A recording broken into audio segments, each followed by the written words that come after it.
So what are you doing? Nothing. Nothing? Why not? I'm trying to get on this Lifestyle Radio website. Sounds like a cool website. Yeah, it's alright. Oh, yeah, I might have it. You might have it. You're listening to Lifestyle Radio. The opinions expressed during this show are those of the individual participants and do not necessarily reflect the opinions of their associated organizations or Lifestyle Radio. Good evening. I'm Coulter Wonkite. I'm already into the 420, damn it.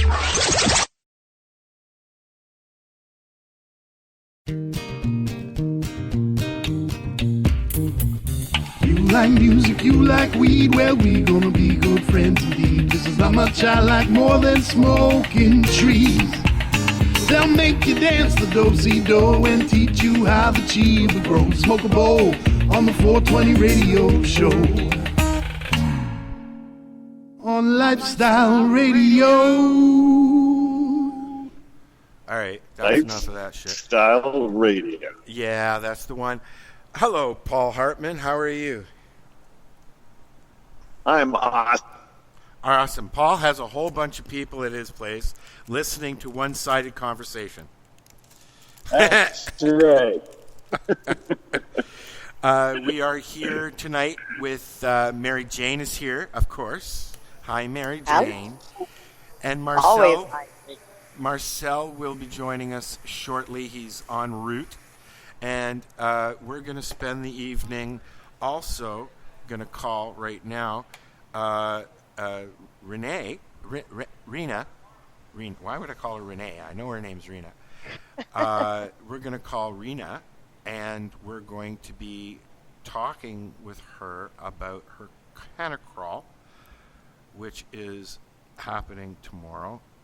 And we're going to spend the evening talking with Paul Hartmann about his brushes with celebrityism and growing up in this place and that place surrounded by famous people and then learning how to grow pot.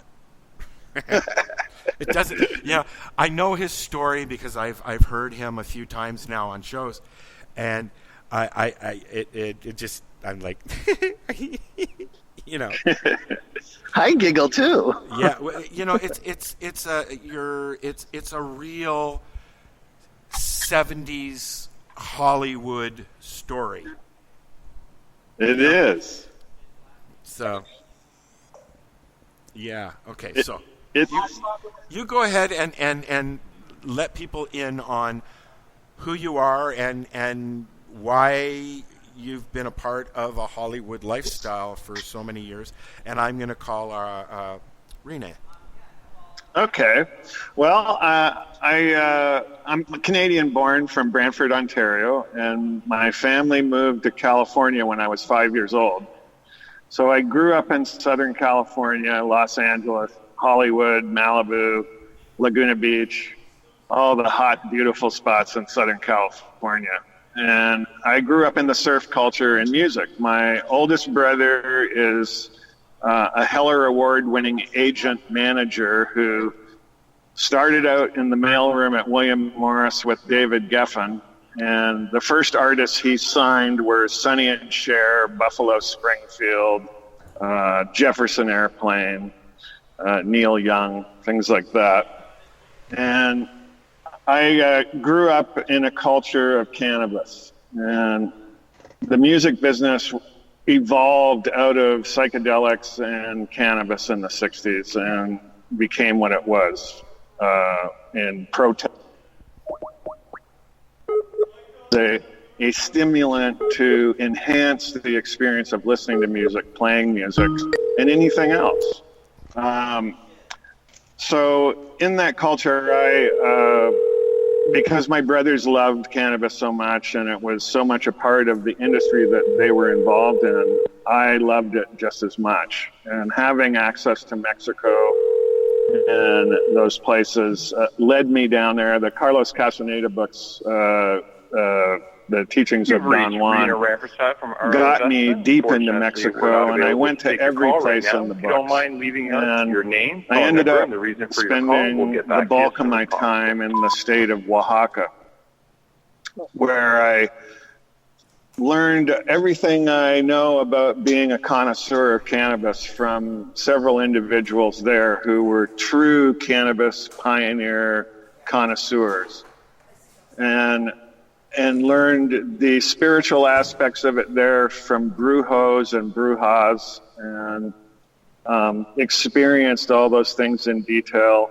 grew there many times, ended up going further south to Colombia, then to Thailand, and was involved in the importation of hundreds of thousands of pounds of cannabis into the United States. Hundreds and thousands of pounds. Hundreds of thousands. I've heard these stories from a few people. We've had Robert Platshorn on, who was a part of the Black Tuna Gang. And we had, I can't remember their names. I think Greg and Dave or something like those that. Those were the guys from the Coronado Company, right? You know what? I had him on a long time ago, and they were bringing in stuff from, I guess, Jamaica and dropping the big bales off, and they were turning up on the beaches much like they're doing now. Yeah. Right. No, I'm thinking of other guys. There was in California. There was what they called the Coronado Company.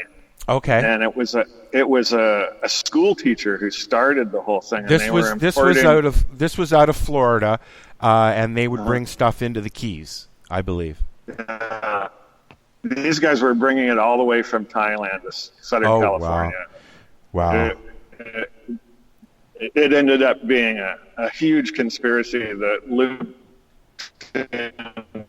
275 people. Wow. That sounded really weird, man. And most of those people went to jail. That sounds like we're talking to a robot there. I know, man. Really good connection. Yeah, that's his. It's him, yeah. Paul? I don't think he can even hear us. That's just the nature of that business.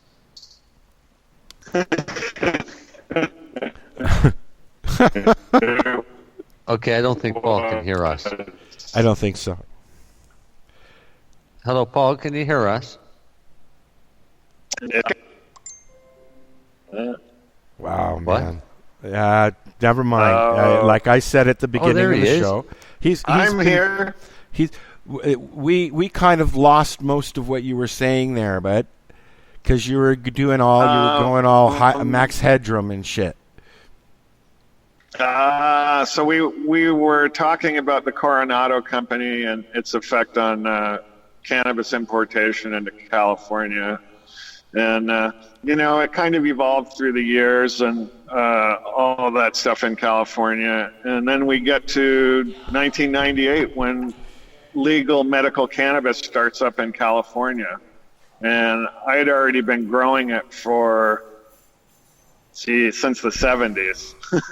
That long, eh? Yeah, I think I planted my first seed when I was 13. Do you remember the strain? No, it was some Mexican out of a crushed kilo of some sloppy weed from Sinaloa, Mexico. They used to do such hideous things to weed. One of the things they did when they packed it was they would use Sears trash compactors to compress it. Oh, really? So that, because all of it was smuggled inside a vehicle or in an airplane or put on a boat, right? Makes sense. So they had to get as much volume as they could, and they would crush it in these Sears compactors. And a lot of times they'd take a Coca-Cola and they'd shake it up and spray it in different layers so it'd make it stick, right? And they would do funny things like that. There he goes again. Bales from. I remember getting opening. I'm still here. Can you hear me? Yeah, but you're breaking up. But I think what we should do is we'll take a quick break, and I'm gonna try and call you. So I'll get you to quit Skype altogether. 15 seconds remaining. Okay. And then we'll figure it out. This is the 420 radio show, and Reena's getting a really long message right now. So we'll be right back. Sorry, you're recording.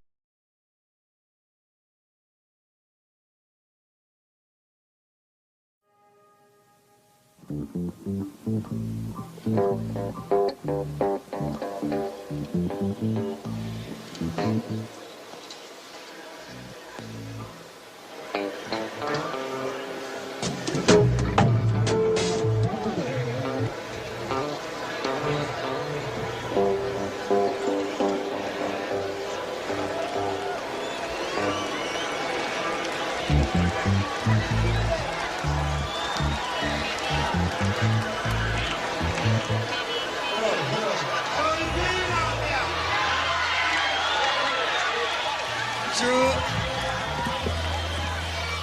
Yeah! His foundation is in the whole of mountains. Jehovah's the gates of Zion more than all the dwellings of Jacob. Glorious things have been spoken of the O city of God. I'll make mention to Rahab and Babylon to them that know I. With the old Philistine Tyre, with Ethiopia, it shall be said that this man was born there. And the highest himself shall establish the earth. Jah Rastafari.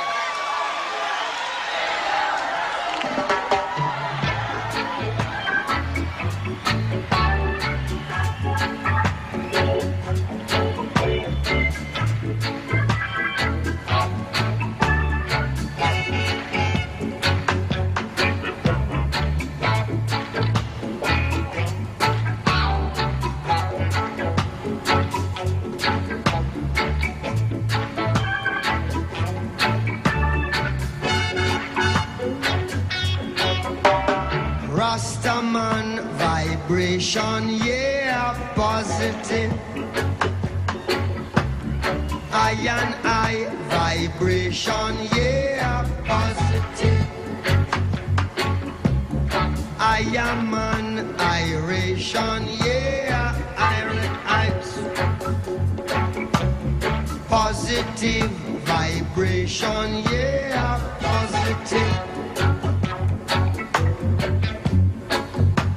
If you get down and you quarrel every day, we are saying prayers to a devil, I say. Why not help one another on the way? Basis my Jesus. Just a little bit easier.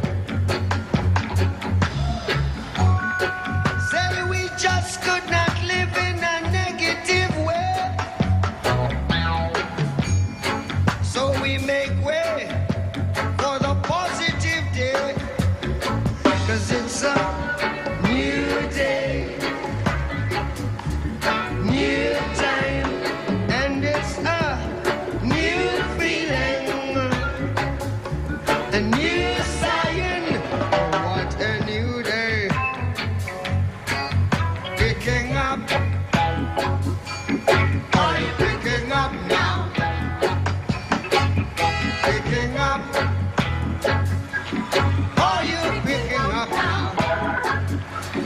Oh, Jala, protect us. Oh, Jala, protect us. Oh, Jala, protect us. Yeah. Rastaman vibration, yeah. Positive.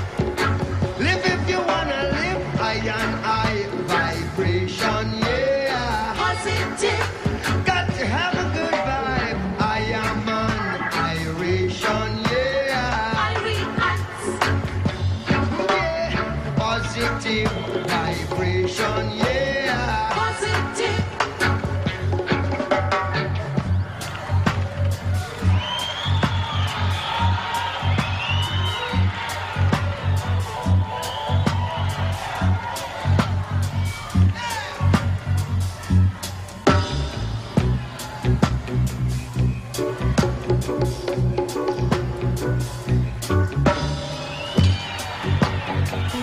Just a little bit easier.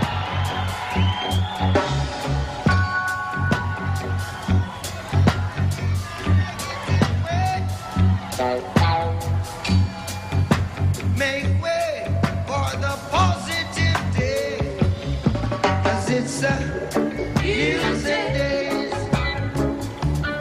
new time, and it's a new feeling. I said it's a new. And we are back. 420 We Radio are Show. back. Right here live at Gungeonistas. Right, Dan? And sorry if there's some voices in the back. There are some people here. We are back with Paul Hartmann. And Marcel's joined us, and Mary Jane's still here. And we're going to learn about the life of the Hartmans. So we were talking about the, pot bricks. Why don't you bricks. Continue on from there? Well, in the early days, you got what you could get. Nobody ever really thought about growing in California at those times, And so everything came from Mexico and Colombia and places like that, Central America. And I spent a great deal of my time down there just gleaning the best out of thousands and thousands of pounds for friends of mine to import. And that was kind of my job. I was the field guy who went down there, went into the mountains, met the growers, and inspected the stuff, and usually photographed it. And then this is way before digital. I'd fly back and get the film developed, and people could see what it was that I had been looking at. And then we'd make arrangements to move it from there to California. Wow. And I loaded boats and airplanes and land vehicles and all kinds of stuff like that. And I was mostly interested in just the connoisseur grades, which meant that you had to buy thousands, sometimes tens of thousands of pounds to glean out the best stuff, and then everything else would be shipped east. I would take the best stuff for myself and import it to California. And then most of that other stuff went to Texas and went to the eastern United States and probably even to Canada. So this is like middle 70s? This would be middle 70s to, I think I went doing that until the late 80s. And by then I was already cultivating pretty intensely in California. And in 92, I bought 139 acres in Southern California and started a certified organic farm producing certified organic produce and mushrooms. And that expanded to over 480 acres. And I did that for about 20 years at the same time growing. By 98, I was a legal medical grower there and was then providing the stuff that I was growing to many Hollywood elite, Robin Williams, Ringo Starr, the Eagles, goes on, Crosby, Stills and Nash, all the producers. The joke about me was that if I had a bad year, there was shitty music for 2 years and bad movies for 2. And so, because that was the volume of people that were consuming when I was growing. And I wasn't growing a lot. I was growing maybe 500 pounds a year,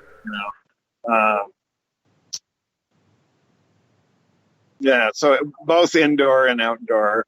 I did my first indoor grow in 1972. Turn your mic off, Al. Yeah. It was off on the air. Only you guys could hear me. Tracy Lamori just walked in. Sorry. Hi, Tracy. Oh, you're forgiving. Hey, Tracy. He won't really hear you. She's late, but she's here, she said. So anyways, go on, Paul. Excellent. Sorry, Mary Jane. Then I, in the course of all this growing, I I'm one of those person who gets addicted to learning how to grow different plants, and then I expanded into mushrooms, and of course my culture likes psychedelic mushrooms, and I grew psilocybin for many years and did it on a commercial scale. Wow! So I was in 2003. I was the largest mushroom bust in California history. Which led to me spending 3 years in prison there and then being deported back to my homeland, unceremoniously escorted to the Vancouver border in a kennel cage and told never to return. Thank you. And how long ago was that? That was 2000, almost 2006 when I got here. And Wow. And I haven't really looked back, although I do miss my farm. My wife lives on it down there, and we still own it. We managed to beat them at their own game and didn't lose anything in forfeiture, which really pissed them off. I bet. But that's how it is. There's always a winner in some parts and losers in other parts. And I lost them 3 years and got a very bad case of post-traumatic stress disorder out of the whole thing. Now, And when I got to Vancouver, I'll tell you, I was so shook up that so I get to Vancouver and I go to a bus stop, and here's this 80-year-old lady rolling a joint, and she sparks the thing right up at the bus stop, and I'm like losing my frickin' mind, right? I'm like, oh, the police are coming, this poor old lady, they're gonna club her, I'm thinking LA, right? and nothing happens, and I'm like, wow, this is really crazy, and so I'm walking down Main Street toward Hastings, right? And I get to the Carnegie building there on the corner at the worst part of the whole thing in Vancouver. And here's this First Nations guy laying on the ground, and a girl has a syringe stuck in his neck. Oh. And I'm like, holy shit. I can't believe you this. just got there. I just got there, and I'm standing there losing my mind thinking, yeah, the cops are going to come, and they're going to beat these people to death, right?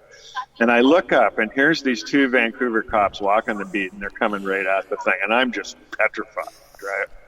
And they get there, and the first cop goes, hey, that's not a real good place to be sticking that needle, eh? I'm like, what the fuck is going on here, right? This is insane, right? And they keep talking, and, she finally gets him shot up and pulls the thing out of his neck, and I'm just like, you don't even get this. This is just crazy, and I ended up living with a guy who owned Randy cigarette papers. Do you remember those? They had the wire in them. Yep. Yeah. So I was living with Ken, who owned the company, and he was from San Francisco. And I one night at a party, I get to meet Mark Emery and Jody and their partner. I think his name was Craig. And that Mark Emery is telling me his whole scene, and they had this most incredible blueberry weed that I'd ever smoked in my life, still to this day. They had done such perfection. It was like every time you took a hit off it, it was a mouthful of blueberries. Right? Oh, wow. I remember that. And so I'm listening to Mark's story, and all I can think is, this guy's going to prison. And a month later, he gets arrested. And I was just like, there was a level of naivete that Mark had at the time that I'm sure he doesn't have anymore. But, the things that he was telling me he was doing were just things you don't do. Like you pay somebody else to do it, yeah, and so that was kind of my introduction to Canada and cannabis, and I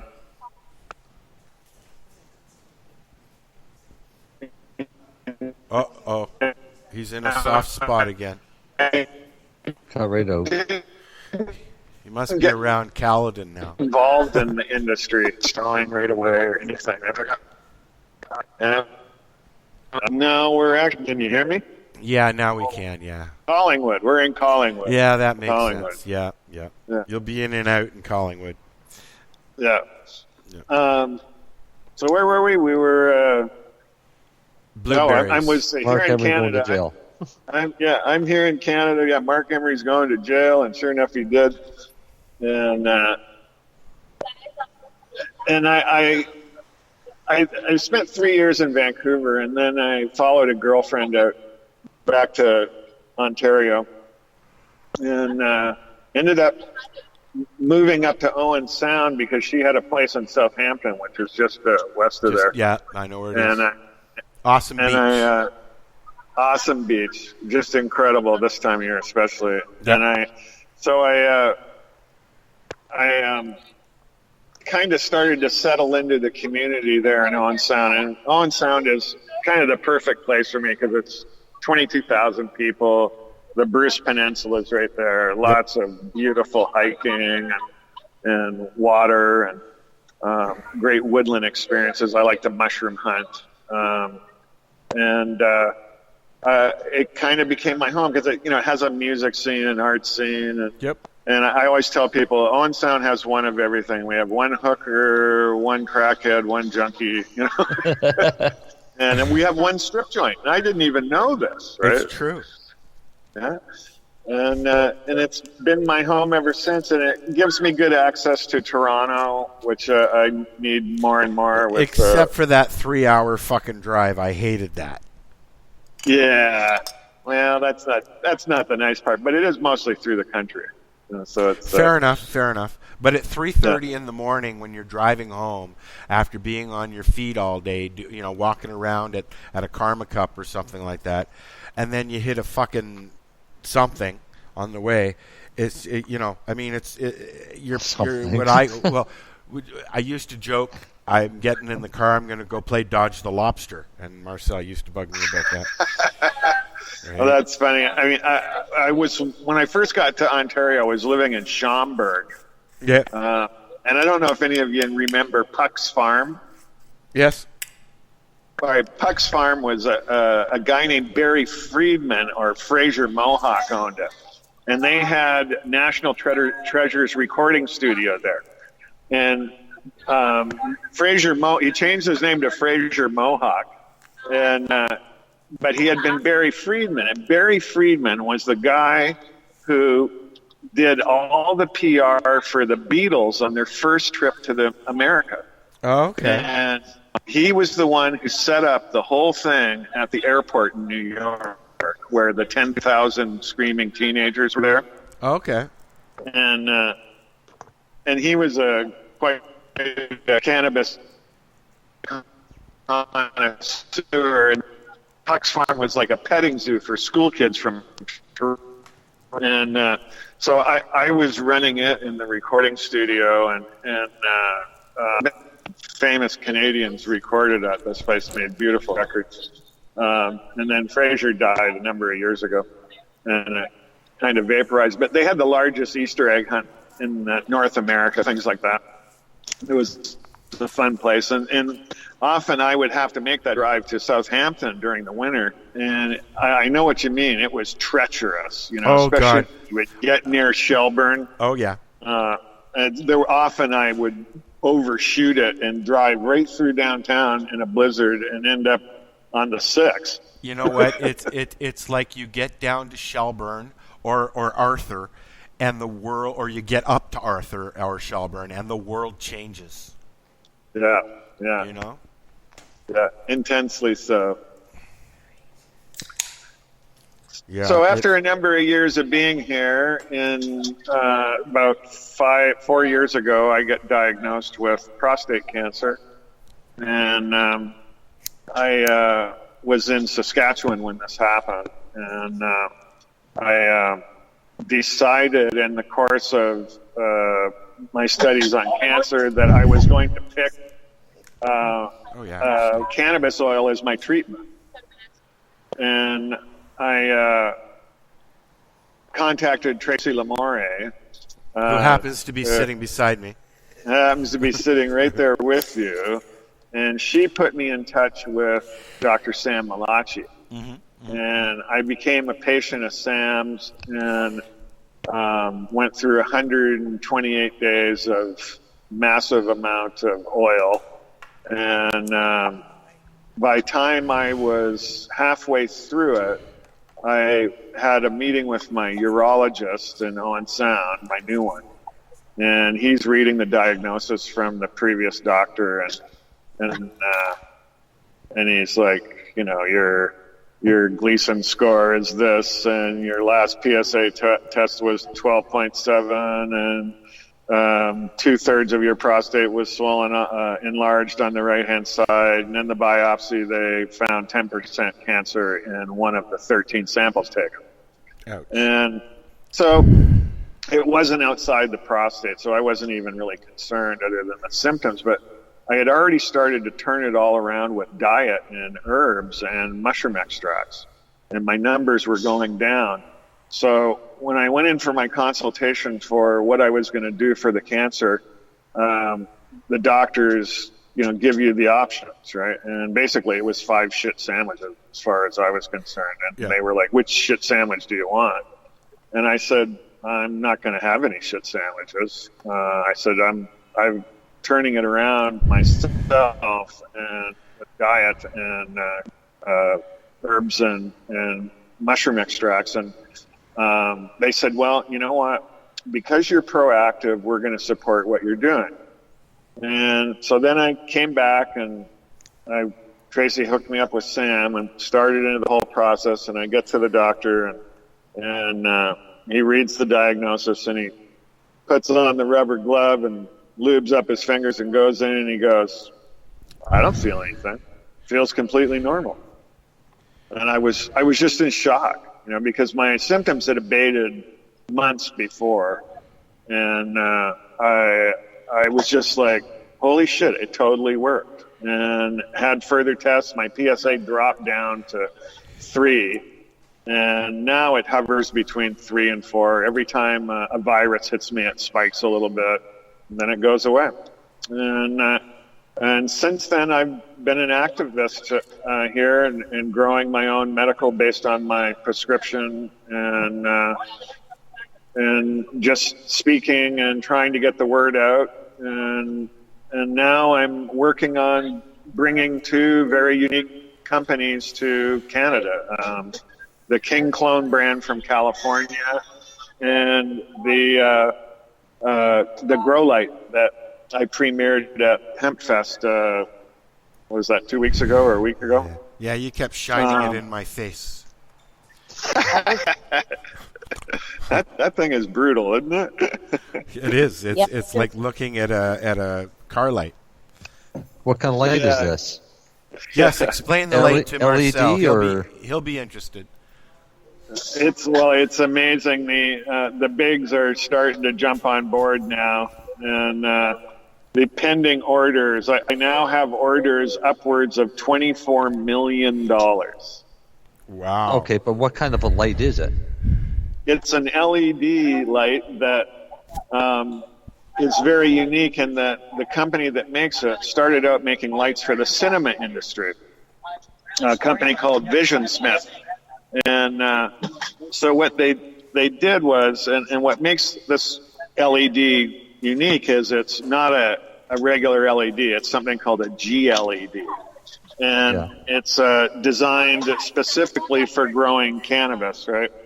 And what they did was, and the problem is with LEDs is this. Most companies that use LEDs are trying to use a mix of LEDs, red, blue, and white, to create the color curve that they want, which is the McCree action spectrum, right? Right. That has been defined as being the one that creates photosynthesis in plants the best. So through the course of trying to create this light, we worked on it for 7 years, trying to perfect the gas mix in the chip, which creates the color balance. And this is what they do in the cinema industry. Visionsmith makes relamps for all the studio fixtures that used to use tungsten and halogen or arc lights even. Yeah. And so what this company did was they designed LEDs from scratch and created the color balance by adding the right phosphorus gases to it to create the spectrum of light of the sun. What has happened now is that, for instance, if you want to use the Red camera to shoot a movie and you want to use their logo on your packaging saying you use the Red camera, you have to use Visionsmith lighting to be able to do that. And it's because of the quality and perfection of the color balance that they have created in those LEDs. So my partner and I in California pitched Pete Smith of Visionsmith on making a grow light. And it took us 2 years to get him to start on it. And then he started, and then he dove in, and he put 7 years into it. We made a bunch of batches of lights that were just garbage. I mean, they didn't work for shit. And then finally we hit the gas combination that created an enhanced McCree spectrum. And what we did was we goosed it in the 640 to 720 range that increased the orange and the red in the spectrum. And what it did was pretty phenomenal because it created a very stocky vegetative state. So branching was so tight in it, we were like, wow, this is amazing, right? We're like almost double the branches. And but short, tight branches close to the plant. Yeah, and by time you got to full bloom, it was creating rock-hard nugs at more than 56 inches of canopy. So it was penetrating so deep that we'd never seen an LED do that. Like the most we'd ever seen an LED do effectively was really about 30, you know. And so when we looked at the UMOLs per joule calculation on the distance that it needed to be to create the photosynthesis, we kind of figured that Pete was going to be pretty accurate on it, but he underestimated its actual potential. And so we ran them at 18 inches during the first test. And we were like, oh, this is really a pain in the ass having these things at 18 inches over the plant, right? And it worked great, and then the quality was phenomenal. And then what we did was we pushed them all the way to the ceiling, just because it was so inconvenient to have to work around them at that low height, right? And what we discovered was that the actual canopy on these things was more than 56 inches, and that was with them 9 feet above the plant. They were on the ceiling of the grow room.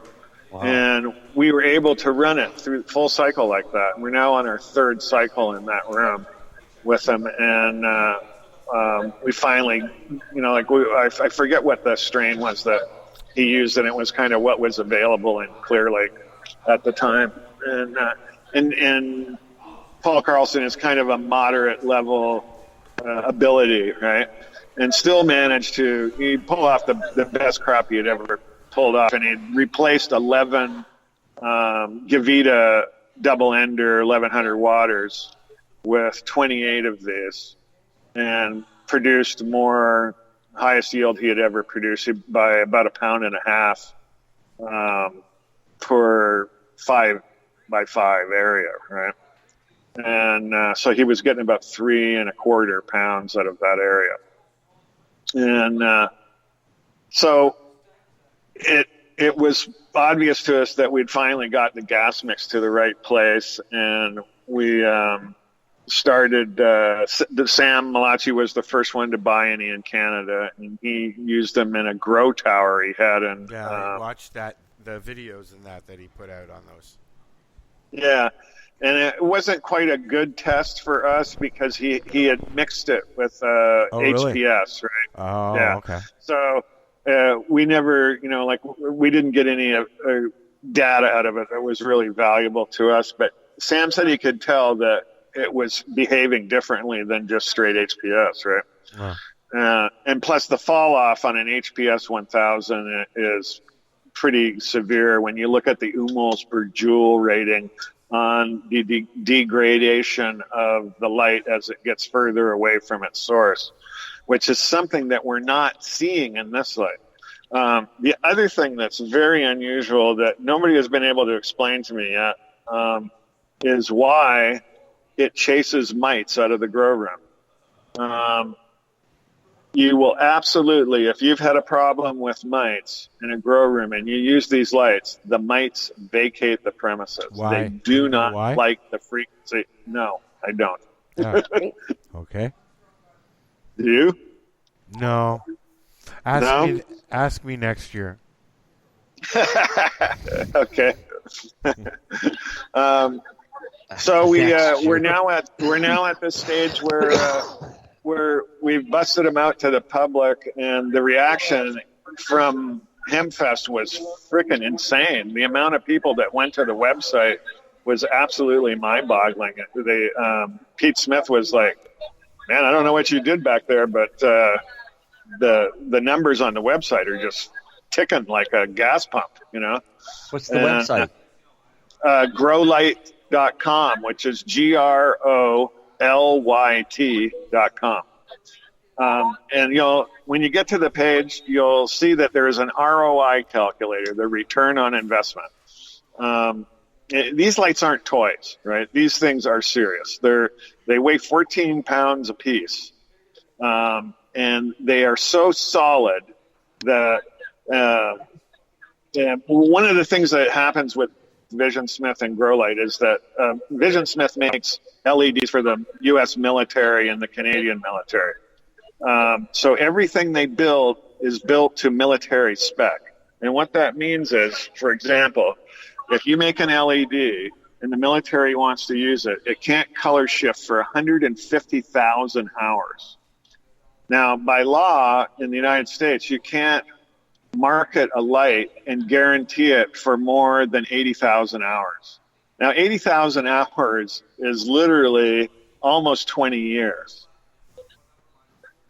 And so really, if it went through wow. Yeah, it's that long, right? Like nobody else guarantees a light or a bulb for 30 or, like 25,000 hours is maximum on any of them, right? And how they are able to do this is, first of all, they design the chips, they design the gas, they design the driver for the chip. And what they do is they don't overdrive the driver to produce more light. And that's what everybody else does. They're using off-the-rack Sanyo LEDs, and they're using a cheap driver and pushing it to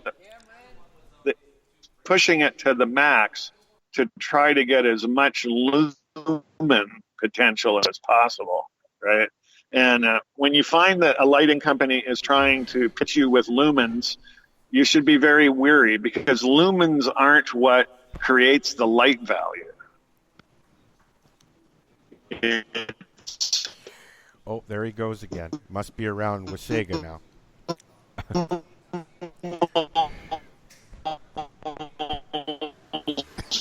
Per joule, which is a physics term and based in electronics, right?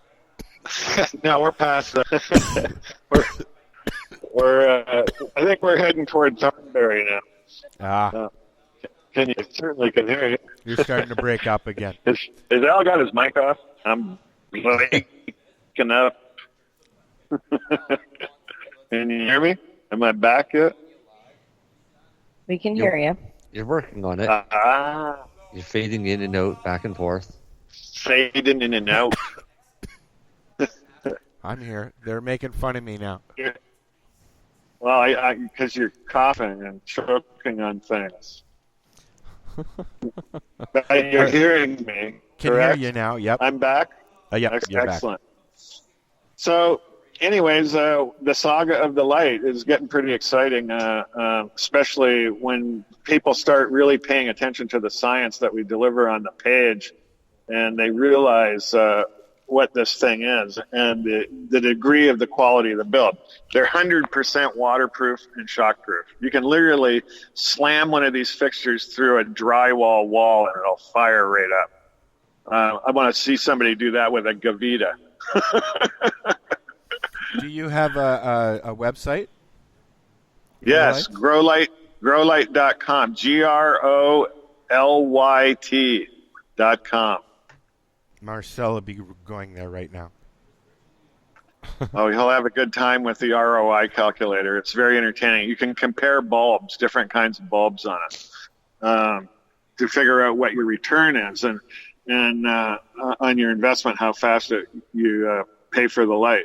The phenomenal part is, I'll give you an example. Paul Carlson, who's the vice president of the company in California, has a medical grow in his house, and he in California you can't use generators anymore for grows, so you have to. They force you to add solar.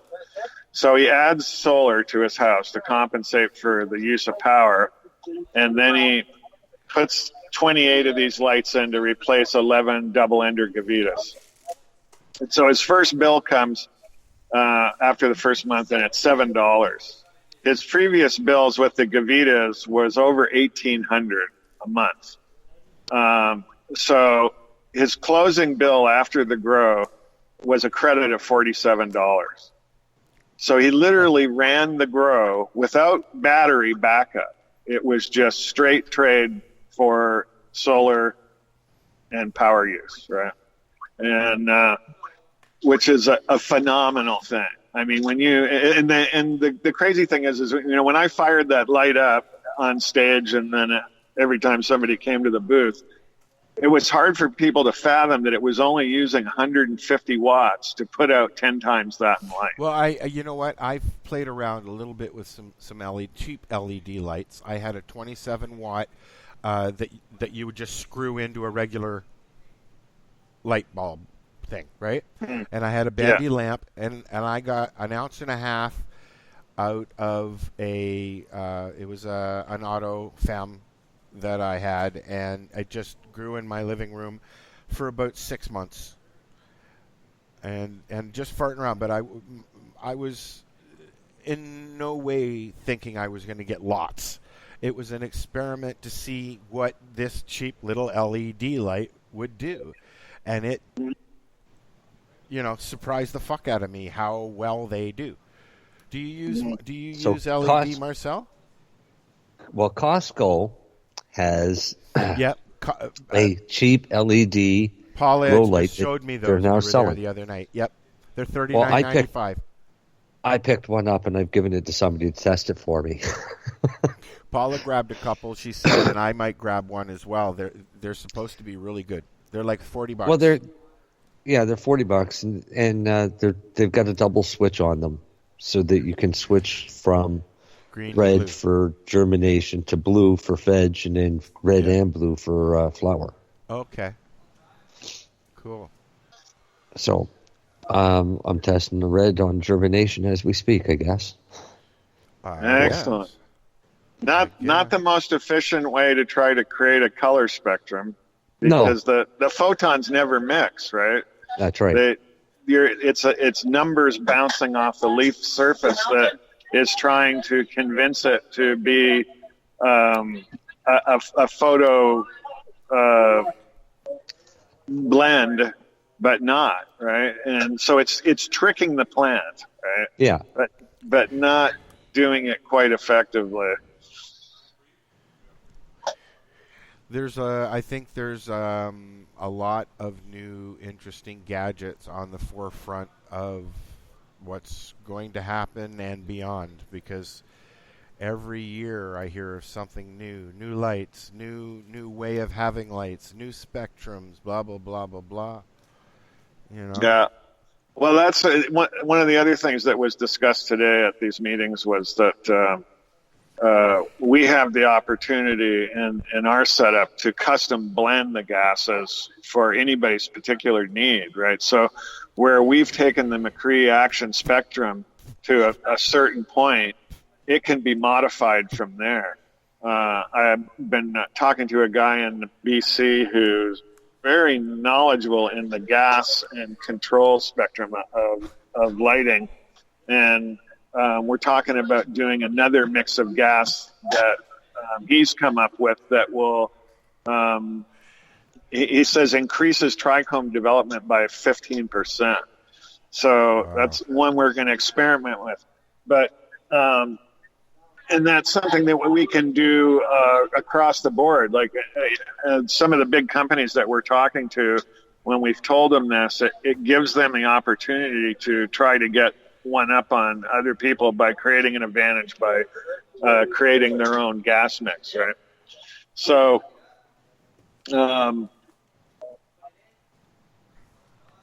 that's going to be a game changer for a lot of it too. The making of LEDs is pretty complex, but you know the ones that they're making in China are starting to improve, just not a lot fast enough. And so according to the market research we've done, we've got about a 5-year window of being ahead of the market in terms of the quality of light.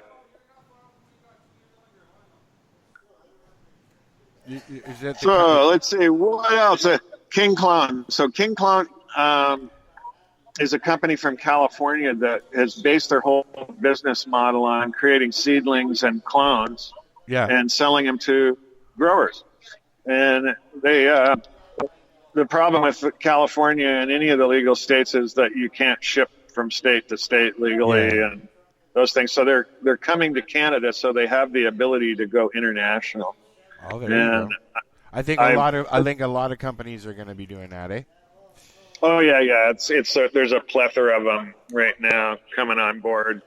The big investment money now though is turning away from grows. They've sucked up all the money for grows that they can over the last 5 years, and the investment capital is now going into the support things of the industry. For instance, Canopy Rivers is one of the Canopy sub-companies that only buys products related to the grow industry, be it vaporizers, fertilizer, light companies, you name it, whatever it is that is a support to the industry, right? So they've changed the focus on what they're investing in, and that was one of the things that we discovered over the last few meetings with the big bankers that have rolled out all these stock things with Canopy and Tweed and Aurora and all those kind of places. Speaking of Canopy, it sounds like they had a bit of a faux pas, huh? Well, that was funny because when I was talking to Anthony George today, who's their banker, right? And I showed him the picture, and he said, "Wow, I haven't seen that." And I said, "Well, this is what's on the internet right now, and they're saying this is the second time it's happened at this facility." And then we got into the whole conversation about how the market is going to self-correct here coming up, and which a lot of people have been predicting this for a while, based on the kind of things that have been happening at Canopy and Tweed and the illegal use of pesticides that are prohibited and all those kind of things. So what we're going to see is a severe backlash on these stocks and somewhat of a collapse, like what happened in California, right?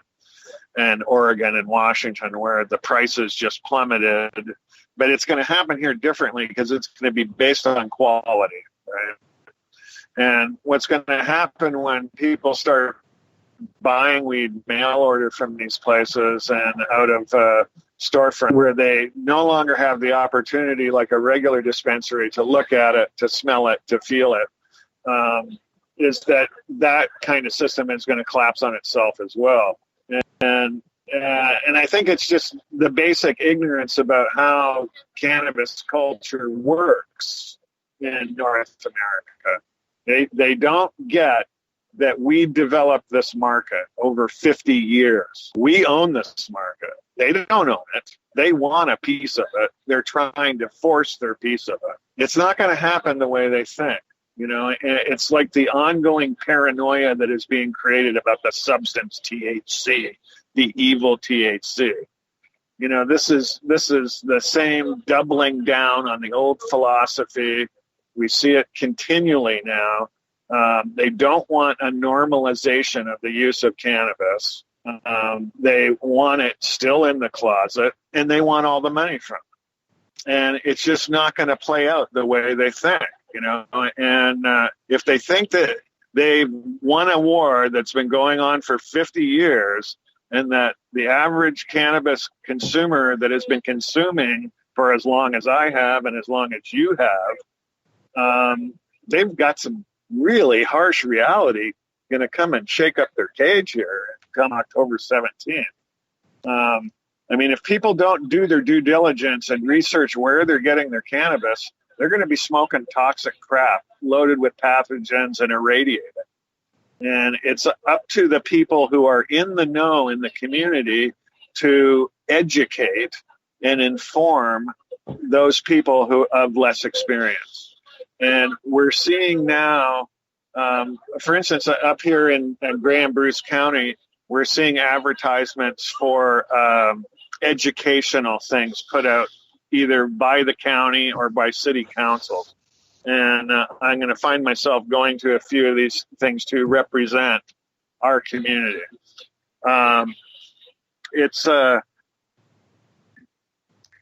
It's just one of those things that they're not going to give up on, but they don't realize how stubborn we are. Because we've been fighting this and putting ourselves on the line and going to jail and spending the money in courts. And like Sam did, Sam went to the Supreme Court of Canada, 4 times? And he put his money where his mouth was. And if it wasn't for people like him and the Emrys and Dennis Perrone in California and Peter McWilliams and countless people like all you podcasters out there that keep the educational process going and update it and keep us going in the right direction. I think what is being done by you, Al, and Mary Jane and Kim Cooper and Al Graham and Alan Park and the Green Crush crew and everyone is critical to people being properly informed, because the government is still doubling down on this old propaganda, and they're not going to paint the true picture. And we've seen it in the medical aspect of it. Our prime minister does not see it as a medicinal plant. He sees it all as recreational, and he's got to wake the fuck up, his cannabis vote got him in, and it can surely get him out as well. I can't see that we're going to suck up to a bunch of conservatives who really didn't want it to happen, even though Doug Ford is creating a climate here in Ontario where all the dispensaries now, if they shut down, they won't be denied their license to reopen back up in the near future. I think, and they're not going to have a cap on the number of dispensaries that can be in Ontario. That's pretty brilliant, as much as I dislike the guy for all the other things he's doing. It'll be first come, first serve, though. I think absolutely, and it'll be political cronies. Like everywhere there's a conservative MP that wants to do it, will get the license in that area first. We've seen this throughout the whole thing, from when Stephen Harper was in office through, what they did. It was like, I forget what company it was. There was one in Hamilton that got a license, and I believe Bill Blair was involved in it, and they never grew a plant and sold the license for $48 million. If that isn't a cash grab and a retirement scheme for some politician or cop, what is, And trying to keep the greed out of it has been a real problem, but it's driven by greed. It's pretty pathetic, What does Marcel and Mary Jane have to say? I'm saying that I'm smelling an amazing bud. What is that bud, Marcel? I'm going to call it blueberry haze. Ooh, nice. But it's blueberry crossed with Northern Lights haze. I'm having some wedding But cake. all I can smell is blueberry out of this stuff. I only got a little bit. I'm going to roll a little bit up, see what it's like. Oh, please do. Have a big old tug on it for me. Yeah, we should have some smell-o-vision. Yeah, scratch and sniff radio. Yeah. They said we'd have flying cars by the year 2000. Scratch and we didn't sniff get that. radio. That was the old lifestyle radio. Ouch. Mary Jane. Hear that. She's ignoring us. And just you guys actually calmed it down for me. No, we don't calm it down for you. Tracy says hi, Mary Jane. Hi, Tracy. I can hear. How's it going? She must be acknowledged, she said. I'm Tracy Lamore, damn it. I have red hair, and I must will be recognize acknowledged. my authority. What was that? Tracy makes me look like a hero rock star all the time. I'm his publicist, but he's like my publicist. Yeah. So what are you using for lights these days, Marcel? Other than the sun, and don't even say that. I know him too well. But I'm not. I'm not ready to start indoors yet. No, but the sun's still shining, man. I'm not using any lights indoors right now. What do you have for lights indoors? Because you were testing some lights last year. Yeah, I was testing a few different LEDs. Some I liked and some totally disgusted me. It was a total waste of my fucking time. If I had something to test some lights on, I would do so, but I don't. I'll send you a seed. I have a seed. I have one seed. That's all you need is a seed. I know. Some dirt. You don't even need dirt. You can do it soilless. Soilless. More work. Yeah. A little more work for you, but... Is it? Yeah. Sure. Well, yeah, because you've got to constantly feed it. I'm going to start up a test here soon, but my only light is out being tested by an LP right now. So I get it back shortly, though. When are your lights going to be available? They're available now, and if you're interested and you want to get an order in, you better do it quick because our biggest problem right now is our production capability is really limited. So where's the price point at on these things? Oh, these things aren't cheap, right? So because of the are quality they in line of with Heliospectra or something like that? Heliospectra, those things are sad as far as I'm concerned. But no, they're more expensive. These things are $800 a piece, and Heliospectra's $2,000. Well, our lights are usually used in combinations of 3, depending on how you're doing your grow. Right. They come in racks of 3 with the dimming rack, a DMX controller, and a Wi-Fi controller built into it. Okay. The individual lights, and that's $2,400 for that 3 thing. Yeah. The individual setups, which is what the commercial guys are looking at, are different. They're the same light, they're just not mounted in a rack, and the DMX Wi-Fi controller is wall mounted, and you can hook up 20 or more lights to each run, right? So you get a controller for each 20 lights, and it goes from there. You can control it from your phone via the app. But where we crush everybody is our 0.98 power factor, closest competition, 0.90, and our UMOLs per joule rating. The biggest thing is that we do differently than everybody is the military spec build, which means we guarantee them for 5 years, extendable to lifetime for a monthly fee based on how many lights you buy. Because one thing that's not going to happen for 80,000 hours or more, because we're building them to military spec, it's going to be more than 150,000 hours. You're not going to have color shift. And you will never have to change a bulb again. Yeah, Ever. That's a lot of hours. In 15 years of being in business, Vision Smith has only ever had one light returned, and that was because the third-party transformer that was running it burned out. And this was in a cinema light. And only one of them in 15 years. So the whole idea behind these lights was that in a greenhouse, you have to be able to pressure wash and steam clean. And these lights are 100% waterproof. You can pressure wash them and steam clean them. The lens that covers the LEDs is made out of Gorilla Glass. I've smoked some Gorilla Glue. Yeah.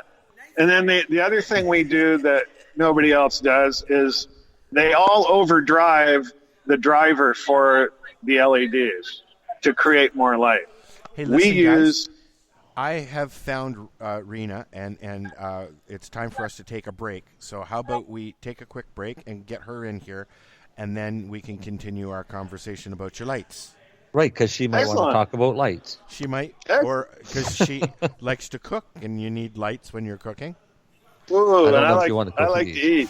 We'll be right back. This is the 420 show. We'll be right back.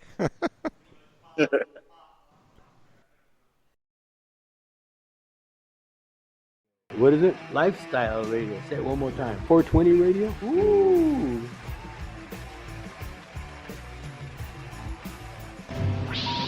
Hang up and try again. You're listening to Lifestyle Radio.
You guys are going to have to take a little snooze nap for a second and mute your mics because for some reason it's called on two different lines.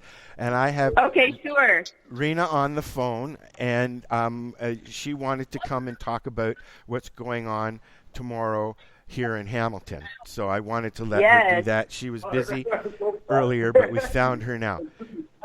Yeah, so sorry about that. Can anybody hear me? Should I talk at all, Al? Or no? Yes, please do, because I can hear please you. Do talk. And okay. They can hear me. So. Yeah, absolutely. No we problem. just can't hear her. I'm so sorry, you guys. So we have no idea what's going on tomorrow. I don't even know where my phone was at the time, and it just dawned on me. Oh my gosh, I had to check the time, and of course I was an hour. Well, people will figure it out one way. Apologies.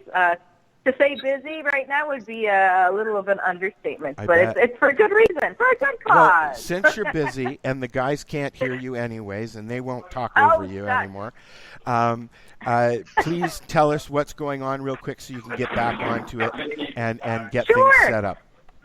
All right. Thank you so much, first of all, Al, for having me on. So tomorrow, September the 29th, from 6 p.m. till 1 a.m., we're having an awesome event called CannaCrawl, and it's basically a cannabis fair, cannabis social event, a wellness event. There will be DJ music. There's going to be a lounge. There will be an infused food court. Just a lot of fun, a few different floors, and, a whole lot of positive vibes and energy. So folks should come out. There will be a lot of samples, a lot of cannabis samples available. We're hosting approximately 60 vendors, and we're expecting over 500 attendees. Wow. So if you're in the Hamilton area, definitely come down. If you're in the GTA or somewhere else and you don't have anything planned for the night, honestly, it's worth the drive. It's not that bad. It's a beautiful drive, and there's a lot to see in Hamilton too. So come on out. We'd love to have everybody. I'm looking forward to it, and also yes. And I wanted to mention that Al, we're honored to have Mr. Al Rapp coming down with Lifestyle Radio, and they're going to be helping to podcast and keep the crowds entertained over there at the Ganjanista Lounge, which is going to be set up, which we are so excited to have. That's going to be one of our special features of the event. Yeah, I'm looking forward. I'm coming to help with Paula and the lounge area and Synergy talk Health to everybody. Services. Yeah. Yep, Dr. Awesome. Ira Price will be here. Dr. Ira Price and Al Rapp will be kicking it up. I've never met Ira in person yet, so I'm looking forward to that. Oh, that's awesome. Yes, yeah. They're looking forward to having you as well. Well, I appreciate that. So I'm going to let you run because I know you're busy, and I'll see you tomorrow. Have you got a website that you can tell people where they can go for information on where it is? Oh, yeah. So the best place to go would be on our Facebook page. There's an Eventbrite page that you can get through our Facebook page. We're also on Instagram. If you Google us, you could either look up Hamilton CannaCrawl or you could look up High Society Supper Club, and you'll be able to find the information there. Are you going to be cooking, Reena? Yes, yeah. As a matter of fact, awesome. I've been throwing down to the kitchen the past couple of days. My staff will be handling my table, but yes, we've been in the works for sure. Awesome, because I've not tried your cooking yet, and I'm looking forward to it. Oh, fantastic. Yeah, there'll be a couple of different flavors depending on what your taste buds are looking for.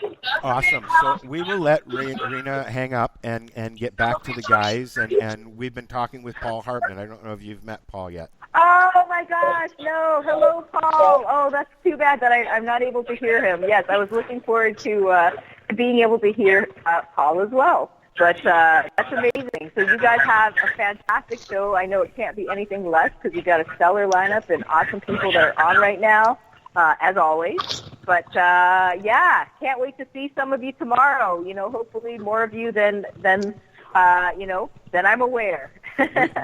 we just had some excitement here at Gunjanista's. 2 police officers just came in looking for somebody. Oh. Yeah. Gosh. That's why it took me so long to call you. Oh, that's a little bit of a strange incident for sure.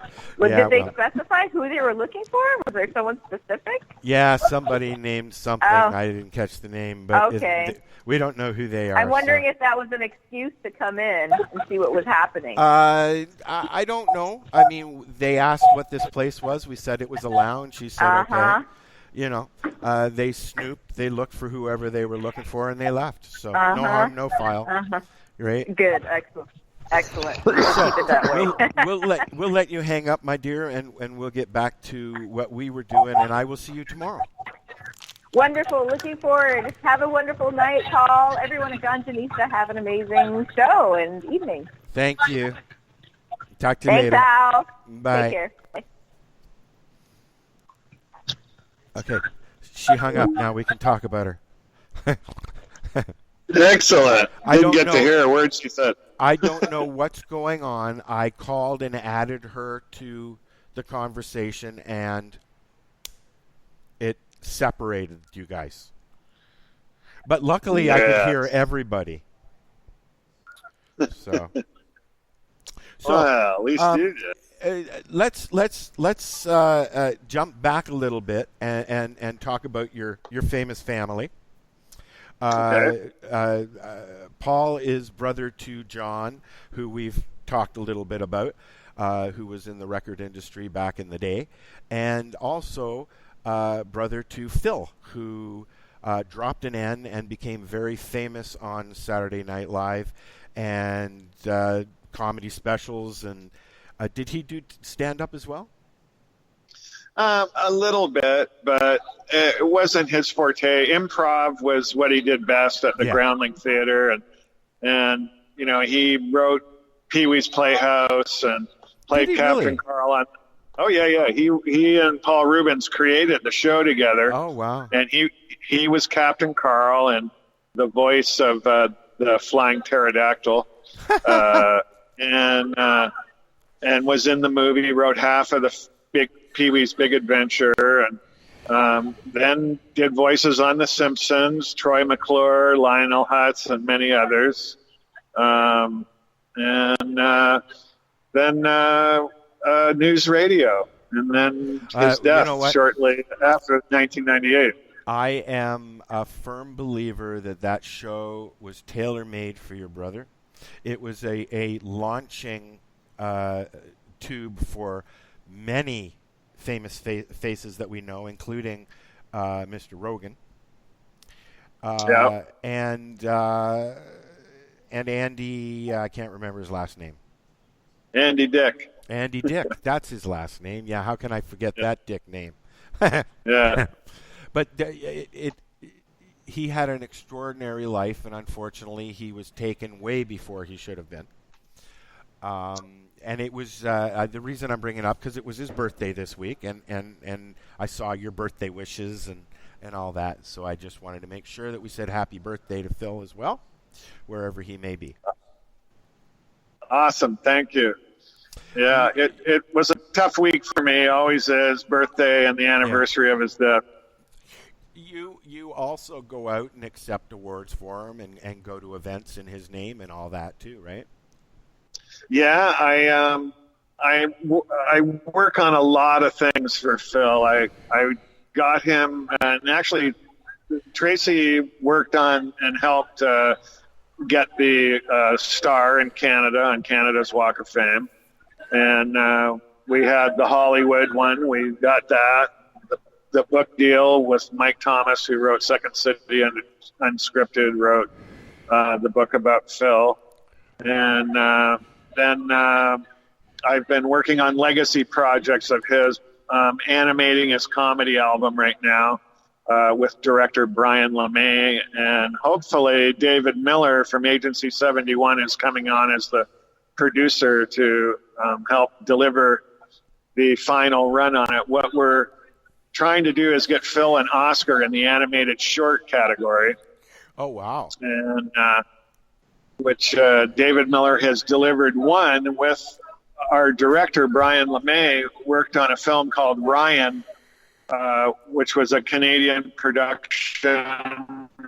And David Miller was the producer that delivered it, and it got the Oscar in the animated short category. So this is kind of a synergistic thing with him and Brian LeMay thing, but he did the storyboards instead of being the director. And there's another Phil project. Phil is quite a cartoonist. Not many people know that he was a graphic artist, designed 48 album covers, the Crosby, Stills and Nash logo, did America album covers, did album covers for the band Poco, and a ton of other ones, and did a lot of really kind of straight corporate design work too as well.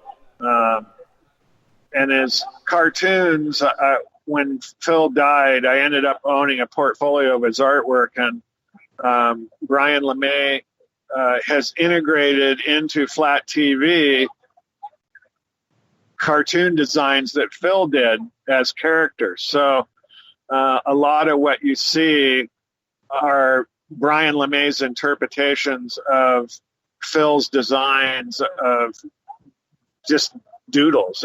A lot of these cartoon characters came out of his doodle file, and it's going to be it's exciting because Phil voiced all the characters. He wrote it, except for two parts played by, and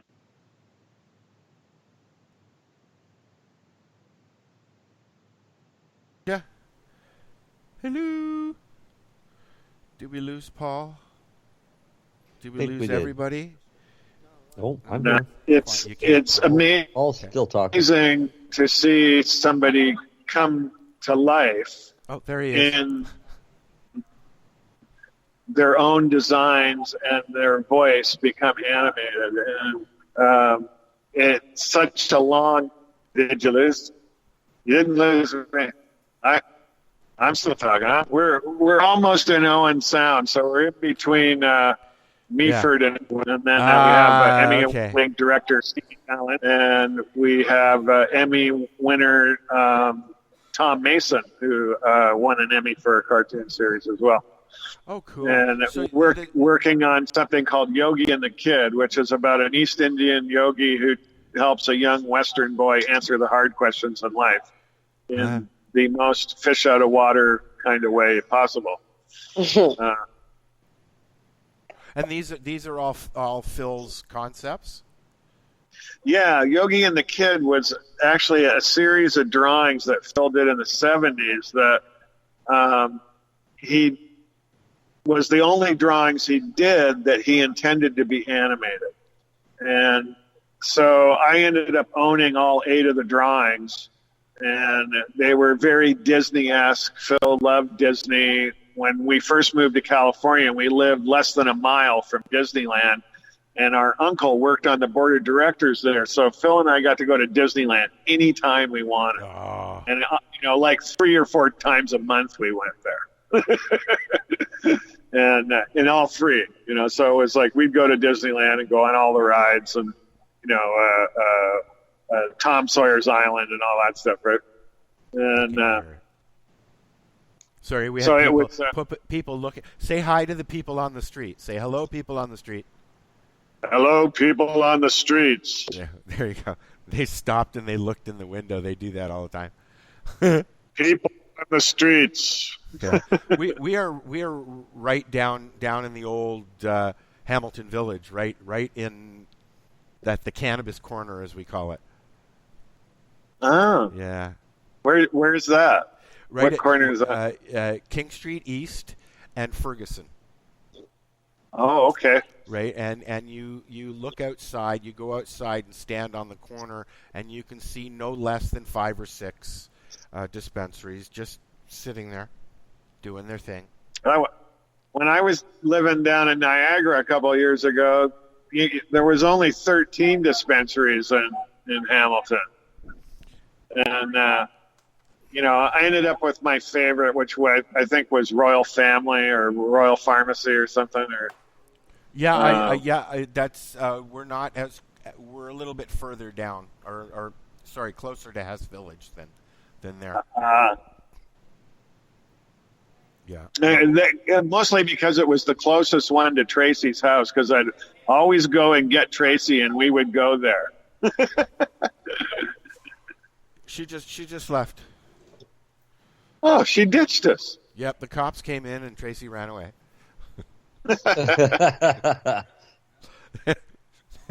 She just messaged me. She may be out there lecturing him. Yeah, no, she'll be back. She just went to get something to drink or eat or something. I don't know. But so you've got a lot of projects that are still going on that keeps Phil alive, kind of, eh? Yeah, a lot of it's just about healing for me, selfishly. Yeah. But one of the things that we discovered in the course of Canada's Walk of Fame was that Phil's fans felt the loss as much as family members did. And after his death, I was seeing 2 psychiatrists in Laguna Beach, and strange things would happen. I would be doing business with somebody on the phone who knew nothing about me. And at the end of the conversation, they'd say, "Goodbye, Phil." And I'd be like, what the fuck was that? Right? Like, where'd that come from? And it kept happening. Yeah. Right? So one day in a session with my psychiatrist, I said, "What is this about?" I said, "It keeps happening." I said, I'll order something from a company and it'll come addressed to Phil. And so one day, I asked them, and they said, "Well, it's an interesting process." They said, the people bond to comedians and musicians because of the chemistry that happens with laughter and pleasure. And laughter stimulates dopamines in your body, and they release. And so you bond to those people.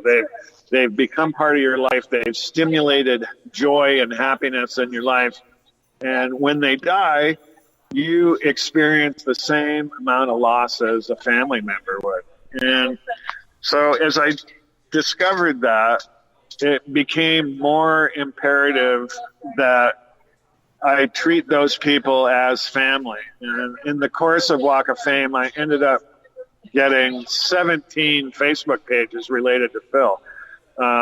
His fan page, his Hi, I'm Troy McClure page, which has 175,000 people on it, and then a whole bunch of other ones related to different characters he played. And so my contact with his fans was, first of all, what I thought was his demographic was completely wrong. It was kind of mind-blowing, right? The guy who started the Hi, I'm Troy McClure page was from Serbia. And I was like, what the hell? Like, Serbia, And then the one woman who started his fan page, Phil Hartmann, which has, I think, 17,000 on it or 19,000, she is from Australia. So his audience was international. And then all the data that you receive from being an admin on a page like that is kind of mind-boggling, because you learn that, we used to think that his demographic was like 35 and up, right? Well, that was completely wrong. And it turned out that kids grew up watching Troy McClure on The Simpsons, and they started when they were 8 years old. And by the time he died, they were 15 and 20, And we were like, wow, this is amazing. Like his fan base, since we started working on all these things, grows 10% per annum. And no other deceased comedian has that going on, right? And we were just like, wow, this is amazing, And then I had a high school buddy who ended up working at Nielsen, the rating company, right? And when we started talking about doing these projects, I called the guy up and I said, look, I want to do these projects and I don't really know how to go about it. And so, what's this all mean? What do all these numbers mean, right? So what they did was they went into their algorithm and they punched it all in. They said, wow, like, this is wild. Like, in your brother's career, he had 500 million positive impressions. And I said, what? And they said, yeah, your brother is scattered across the globe in his impressions. And 500 million people, and on a third level reach, that's like a couple of billion people, right? And it's like we were going, wait, this is crazy, right? And they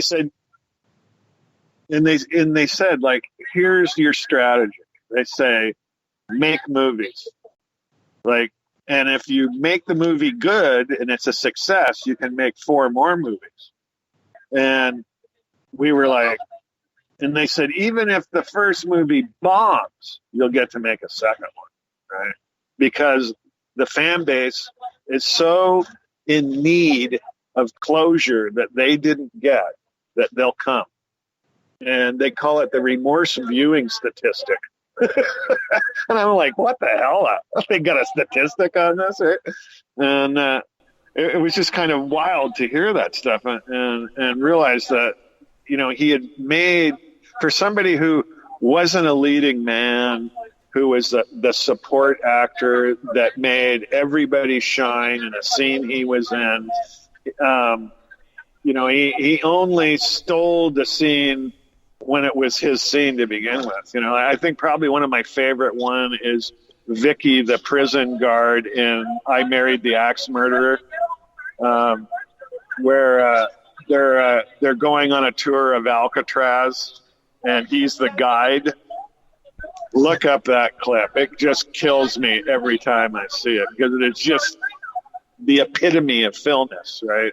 And how he could deliver something on a character like that and make it so unique that, like, I mean, I can go back and watch that scene over and over and over again.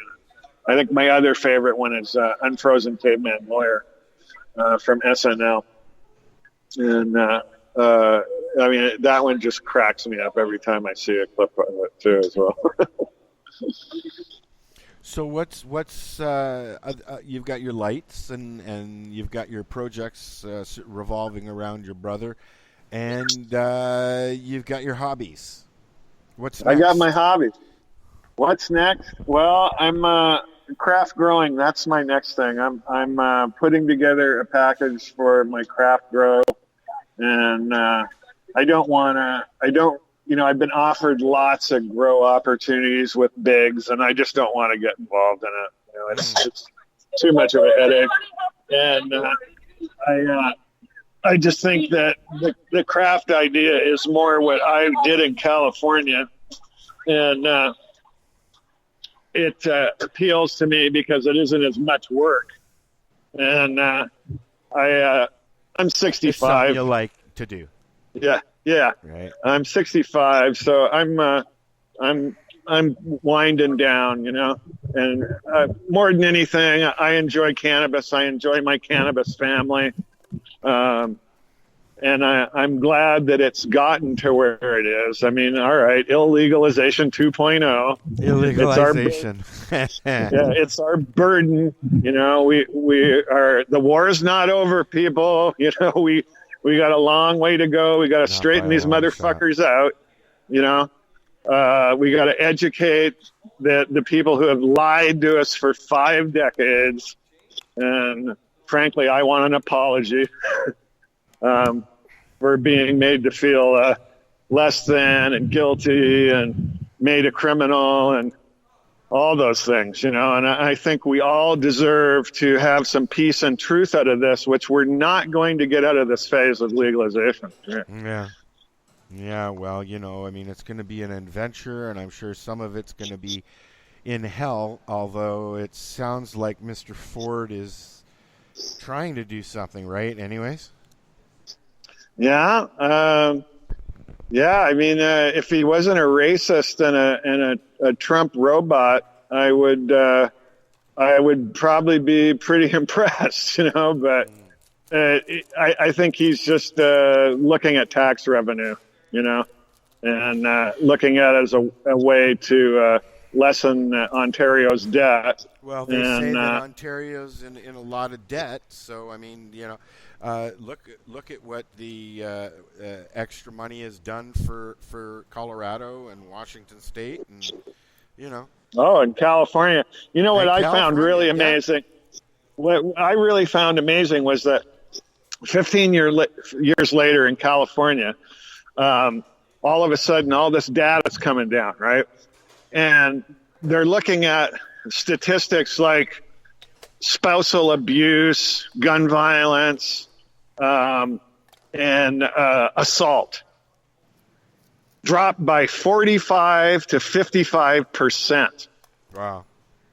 The only thing that it could be attributed to was the availability of cannabis because of when it started, right? And like that is fucking crazy. And all right, and we see a drop in crime across the board, even intoxication while driving, and then you see that alcohol sales have slipped by more than 15%. So you have a scenario where people are getting off alcohol, good thing, nothing bad about that, and using more cannabis.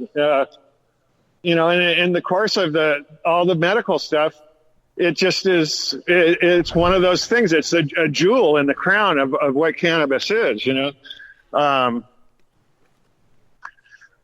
So you got to draw inspiration from that stuff where you can in our movement. And I think the other thing was that all the paranoia they're doubling down on about kids using it and the availability for kids. Well, they're going to use it anyways when they get the point. Yeah. I mean, just like booze, you're going to try it or you're not going to try it, and there's nothing that anybody can do to stop that. You're growing up. We were drinking Mom's fucking booze at 12 years old. I didn't start smoking pot until 19. So what does that fucking tell me? That booze is the gateway drug, not fucking pot, because I was doing acid and fucking all that shit way before I was smoking pot. Well, in the 60s, the easy drugs to get in LA were pills, right? That's right. Because people were stealing Seconal and Tuinol and Nembutal, and those were downers. And so it was like a chemical alcohol. And then some people were doing heroin. I was in junior high, and a girl who was in my class got busted for heroin. And this was like 1966 or something, right? Yeah. And that was like wild. And at that time in California, being in a place where marijuana had been smoked was a felony. Suspicion of having smoked marijuana was a felony. Wow. And the first time I got arrested was for suspicion of having been in a place where marijuana was smoked. And I got taken to jail with 13 other kids from junior high, right? And they stuck us in cells in the Venice police station in L.A. And got to watch a cop beat the shit out of a black guy because he wouldn't take off his shoes, right? And, that instilled some things in you, that... you're just like, holy shit, this is a fucked up process here, Yeah. And so we went through, and, the first drugs I did were Benzedrine and things like that, And the first drug I did was Ritalin. I was 5 years old. and it was those kind of things that led to Phil coming to me one day and giving me a joint and saying to me, Paul, alcohol is for people who don't care and don't care to think. Cannabis is for people who care and care to think. Wow. And those things instilled in me my personal philosophy about cannabis. And I've kind of carried that through. And I really object to the concept of, oh, well, they're stoned. They're stoned out. They're spaced out, People don't understand what the nature of the cannabis experience is who are outside it. They're learning. They're learning. My mom used to say to me, I would go and I'd been smoking, say, I hate when you're on that stuff. Now she's calling me and asking me for some because she's got a sore hip. So the attitude is changing, and this is a woman who I smelt it in the house. I know they smoked it periodically. It wasn't like it is now. Okay, it wasn't inbred in our lives or anything. But, I mean, it was a culture. I grew up in Yorkville in Toronto, man. It was a part of the culture. Yeah. Yeah. And I'm going to be walking into our only cannabis lounge here in Owen Sound, which I is... didn't know there was one there. Well, it's a secret lounge. It's like it's called Garage East. Yes, Garage East. The long line of man cave experiences in Owen Sound, and it's where people collect on a Friday or Saturday night to consume cannabis and perhaps some beer. Well, yeah, I forgot what we were talking about. Sorry, buddy. high school drug experiences. Oh, yeah, well, that's why I forgot. So, yeah, oh God, the experience. People here.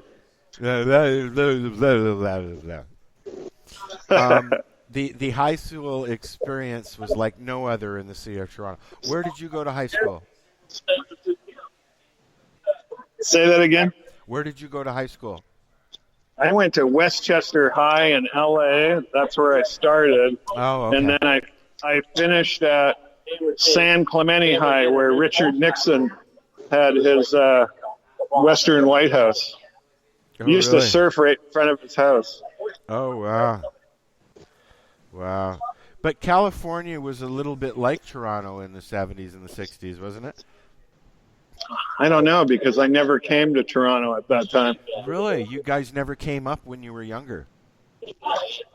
No, I left when I was 5 and didn't come back until, when I was married. I lived in Boston. I was adopted in Toronto, and then my parents took me down to Boston so my father could finish his doctorate at Harvard. Wow. So what's he a doctor in? He passed last year, but he was a specialist in behavior modification and worked with light therapy and pills, of course. Here's a pill doctor. Excellent. So, are you modified?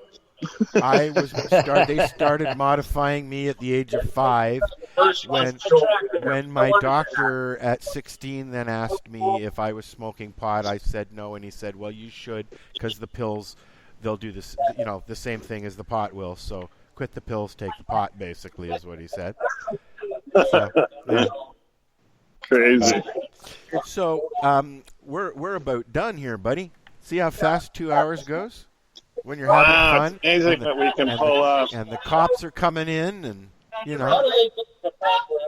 Wow, it certainly did fly by, Al. Is Mary Jane still there? I'm still here. Yeah. She's hardly gotten a word in edgewise. Well, she's got to speak up. The story is so interesting. I can chat her on too. Oh yeah, but you know what? I knew you would, and that was the whole thing that we wanted, because there aren't many people living in Owen Sound who have had the life that you've had. You've literally gone rags to riches, eh? Well, I think I'm on my way out of the rags. I'm back to paying bills would be nice. Yeah. It's what, throughout 65 years of life, you can go through the roller coaster. There's always going to be something. Yeah. Yep.